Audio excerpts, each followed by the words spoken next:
চরমোনাই 10 দলীয় জোট থেকে বের হওয়ার কারণ কি তা জানালেন আল্লামা মামুনুল হক।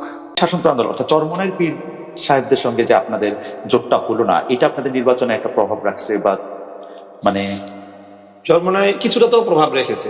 আমি শুরুতেও বলেছিলাম যে খুব বেশি প্রভাব রাখে নাই। আসলে চরমোনাই পীর সাহেব বাংলাদেশের রাজনীতিতে ওনার যে অবস্থানটা আছে এবং ওনার যে পরিমাণ সমর্থক এবং ভোটার আছে, এই যে ভোটটা হয়ে গেল, সেই ভোটে আপনি ওনার কাস্টিং ভোটের যে পার্সেন্টেজটা দেখবেন, সেটা আমার সেই প্রেডিকশনটাই বাস্তবায়িত হয়েছে যে ওনার ভোটাররা সবাই ওনাকে ভোট দেয়নি। ভোটটা না দেওয়ার কারণ এটাই যে এবার বাংলাদেশের ব্যাপক অডিয়েন্স, যারা ওভারঅল যারা রাষ্ট্র ব্যবস্থায় ইসলামকে দেখতে চায় বা ইসলামপন্থীদেরকে দেখতে চায়, তারা খুব তীব্রভাবে আকাঙ্ক্ষা করছিল যে ইসলামপন্থীরা এক বাক্সে আসুক।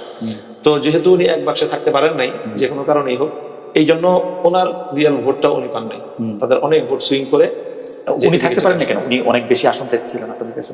শুধু আমাদের কাছে চাওয়ার বিষয় না, এটা আসলে মূলত এখানে আমাদের কৌশলগত বেশ কিছু বা পদ্ধতিগত হয়তো কিছু ভুল থাকতে পারে।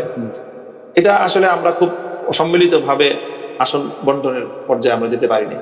আমাদের আলোচনাগুলো অনেকটা পার্টি টু পার্টি হচ্ছিল।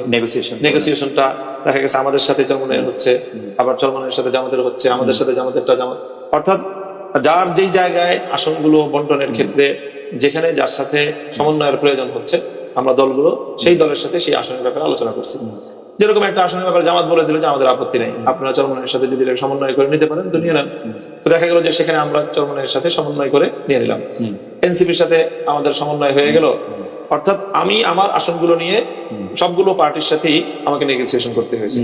জামাত থেকে আমাকে প্রথমে ওইটার ব্যাপারে একটা তাদের কাছ থেকে একটা ছাড় নিতে হয়েছে বা অন্য, তারপরে আবার চরমোনাইয়ের কাছ থেকে এটা নিয়ে আবার সমন্বয় করতে হয়েছে, এনসিপির সাথে সমন্বয় করতে হয়েছে, আদার্স অন্যান্য পার্টিগুলির সাথে সমন্বয় করে তারপরে আমাকে আমার এই আসনগুলোর ব্যাপারে নির্ধারণ করতে হয়েছে। এই জন্য দেখা গিয়েছে যে শেষ পর্যন্ত কিন্তু কোনো কোনো আসন জামাতের সাথে সমঝোতা হয়ে গেছে, খেলাফত মজলিসের সাথে আমার সমঝোতা হয়নি, এনসিপির সাথে সমঝোতা হয়নি।